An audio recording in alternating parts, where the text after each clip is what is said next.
timeless wisdom. In Leviticus. Okay, I'm intrigued. Let's dive into these chapters, 19, 20, and 21, see what we can find, right? Well, Leviticus, it does have this reputation, Yeah. the rule book. I get that. But think of these laws more as guideposts for building a just and holy society. That was the goal. Guideposts, okay. I like that.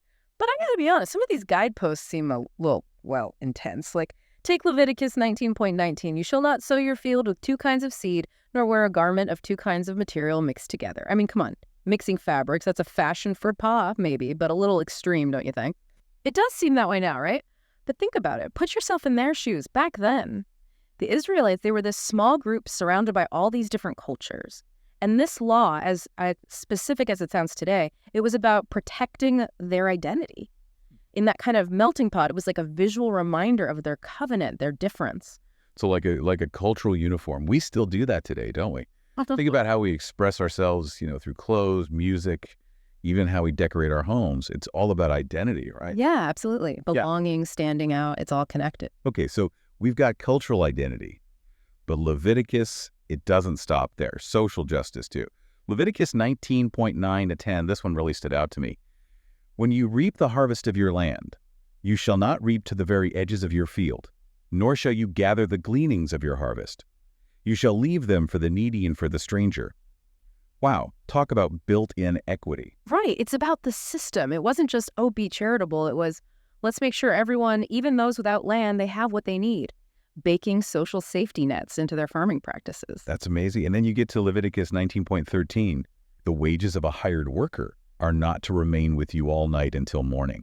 It's like they anticipated the gig economy, centuries ago. It's about fairness, isn't it? And it's an issue we're still dealing with. Wage theft, exploitation, shows you how these ancient verses, they still resonate. It makes you wonder what else is hidden in these texts. It's like finding treasure. Exactly. And speaking of treasures, this setting apart thing, it comes up again. Let's look at the priests in chapter 21. Now, these laws, they always seemed, curious is a good way to put it. Leviticus 21.8 says priests, they couldn't have certain physical imperfections, blindness, a limp, even a split nose. Like, that was disqualifying. And I know historical context, but still it seems kind of harsh. Mm-hmm. Like, those things, they don't affect your ability to connect with the divine. It can feel jarring, today, definitely. But they saw a connection, between physical wholeness and spiritual purity. It wasn't about, judging someone's worth. It was more about the role of the priest representing the whole community before God. So, I don't know how we have professional appearances today. Like, some jobs, they have these unwritten rules about how you're supposed to look, and they can be pretty arbitrary. Exactly. It makes you think, right, about how we connect appearance with authority, capability even. But it's also like a warning. These standards, they can be misused, to exclude people. That's something we got to watch out for. Yeah, good point. Check our assumptions. Speaking of which, I always thought Leviticus was mostly like these very specific kind of obscure laws. Then I got to chapter 20, and wow, it gets intense. Chapter 20, it doesn't mess around, does it? No, not at all. Adultery, incest, exploitation, it's all right there, no sugarcoating. And the punishments. Severe is an understatement. It's like they wanted to send a very clear message. Oh, they did. But to get it, you have to look beyond the religious stuff. These laws were about power, protecting the vulnerable. Right. When you put it that way, adultery, incest, exploitation, it's all about abusing power with devastating consequences. Exactly. And that's something that unfortunately hasn't changed much, has it? How do we protect people? How do we make sure there's justice, respect? It's a question that's been around forever. It really has. And even though the punishments in Leviticus might seem extreme now, the point they were making, it's still relevant. Safeguarding people, that's important. Absolutely. It reminds me that sometimes the most important lesson isn't the rule itself, but the why behind it. What were they trying to achieve? And how can we, live those values today? Such a good question. It's like Leviticus is making us look deeper, right? It's a challenge for sure, but a good one. Totally. And this whole setting apart thing, ethical boundaries for a just society, it pops up again and in a fascinating way when you think about... Okay, I got to admit, this whole setting apart thing, you're really making me see it everywhere in Leviticus.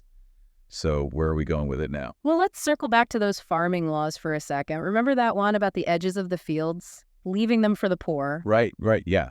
Like built-in social justice. Exactly. Now, what if, just imagine, we take that idea, making sure everyone has access, a fair shot.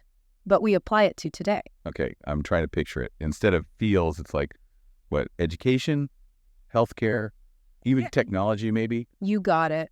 What kind of world would we have if we were that intentional about everyone having a fair shot? Like the Israelites were with their harvest. It really makes you think. Yeah, it does. It really does. It's like the specific rules in Leviticus, they're not the main point. It's more about like the why, the principles behind them, and then we can take those and use them in our own lives. Exactly. What kind of world are we trying to create? A just world, a compassionate world. That's what it comes down to.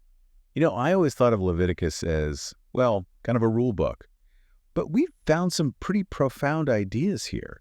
It's definitely changed how I see it. Me too. It shows you wisdom. It can be found in the most unexpected places. And sometimes it's those ancient texts, the ones we think are irrelevant. Those are the ones that really make us look in the mirror, you know? So true. Well, on that note, that feels like a good place to wrap up. We'll leave you all with that thought. It's been quite a journey through Leviticus, wouldn't you say? It really has. Until next time, keep exploring those ancient texts, and we'll see you on our next deep dive. Welcome to Charlie and Mia's podcast.